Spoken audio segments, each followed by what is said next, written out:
কষ্টের পরেই আছে আনন্দ, দুঃখের পরেই আছে সুখ।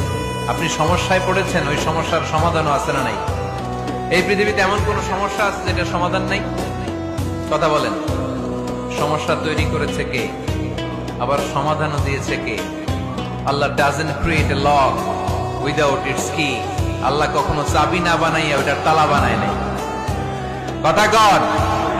তালাও যেহেতু আছে, ওই তালার চাবিও বানিয়েছে কে? মা আনজালাল্লাহু দাআন ইল্লা আনজালাল্লাহু লাহু শিফা।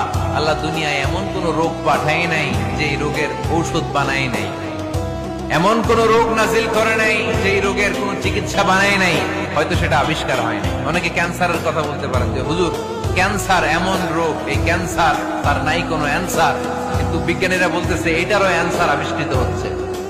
সুবহানাল্লাহ কইবেন না? কিছু কিছু ক্ষেত্রে হয়েও গিয়েছে। এজন্য দুঃখের পরেই আছে সুখ, কষ্টের পরেই আছে আনন্দ।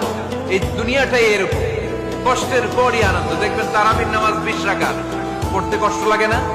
কোমরে ব্যথা, হাঁটুতে ব্যথা, কিন্তু 20টা রাকাত যখন শেষ করে মসজিদ থেকে বের হই, একটা আনন্দ আছে না নাই? কষ্ট করে পরীক্ষার জন্য প্রিপারেশন নিলেন আপনি কয়েক মাস, তো ফলাফল যখন ভালো হয় তখন একটা আনন্দ আছে না নাই?